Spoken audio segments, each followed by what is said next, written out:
Hey everyone, welcome back to D's Happy Eats. Today we are making homemade chicken nuggets, and we have a Sophia here with us. Hey, be nice. So you'll need some chicken, ground chicken. You could always ground your own, I guess, if you want to do that much work. That tastes so yummy. But we're gonna rock this out. It's a lot healthier than just buying pre-made ones. And I am wearing gloves because I didn't want to get my hands too dirty. Black pepper, garlic powder, and Italian seasoning is what we are going to season the meat with. That tastes so yummy. Just going to put a bunch of that up in there. That makes me real cold. And get some garlic powder in there. It's more or less just to taste. You don't actually have to do this if you just like the taste of chicken or if you're going to dip it with stuff. And some pepper. I don't use that one. Get too much in there.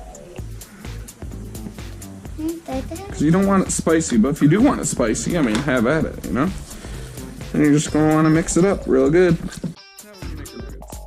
They do make a nugget mold, but really we're just going to make little, like, chicken meatballs. Okay, so I'm all done with forming the patties.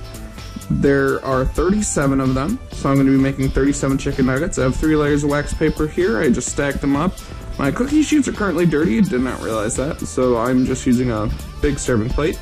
I'm going to cover this up with some plastic wrap, and then I'm going to put it in the freezer until probably about 3:30, because that's when I'm going to take them out, and so they're going to get about 2 hours to firm up. 2 hours in the freezer to firm up. Sounds about right. Right, Sophia? It tastes so yummy. It's going to taste yummy, that's for sure. I smell my nose too. Yeah, we're going to make a liquid batter, dip them, and then we're going to dip them with the liquid batter on them in the panko breadcrumbs. That tastes so yummy. This will give it a nice crunch on the outside.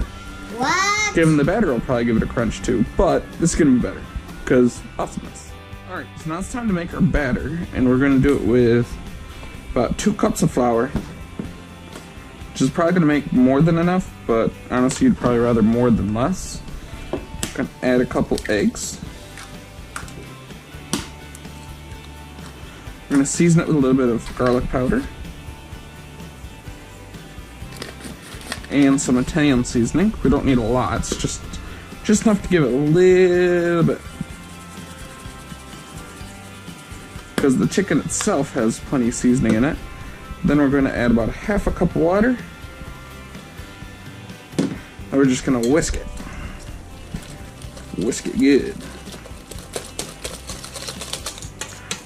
You may have to add a little bit more flour to get it to the right thickness, but this should bring it to pretty close to what you want it to be. It's still a little bit water, so we're going to add about 1/4 cup of flour. Actually, it's more like 1/2 cup of flour, wasn't it?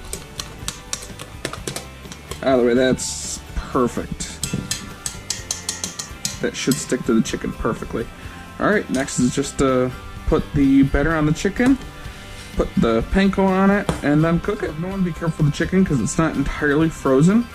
It's still kind of soft, malleable, but it's solid. More or less solid. So, that's what we have to do here. Dip that into the batter. That batter's nice and thick. Then put panko on a sheet to make it easier. And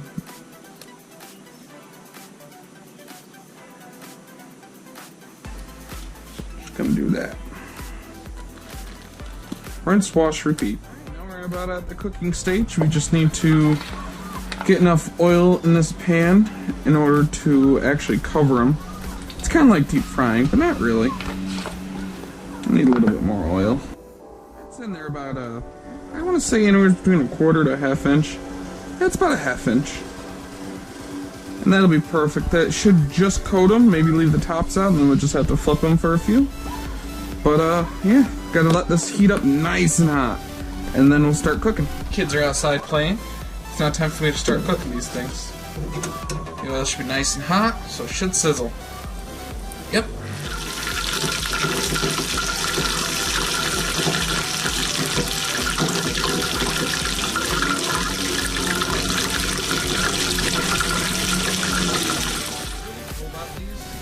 is if you had like dinner rolls or like slider rolls, you could make chicken sliders or like buffalo chicken sliders using these. Super easy. It's all done. They're all golden brown.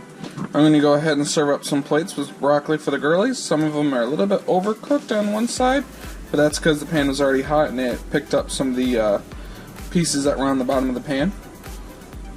But either way, they should all taste super awesome. They should be nice and juicy. Like I said, a couple of them picked up some extra of the extra cooked bits, but most of them are perfect.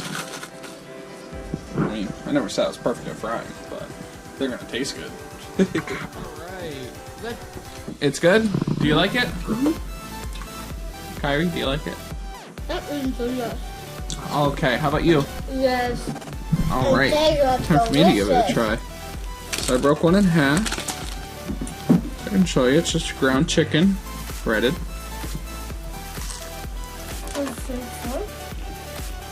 Very chickeny. The flavor was enhanced with the flavors that we added to it.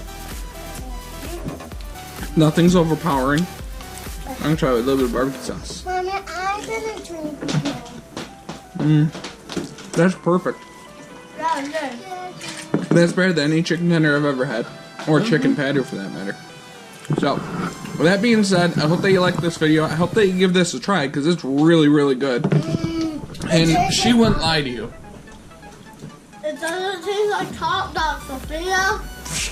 Yeah, Sophia lately saying everything tastes like hot dogs. It's kind of cute. But, thank you very much for watching. This has been D's Happy Eats. Y'all have a wonderful day. And as always, Bye.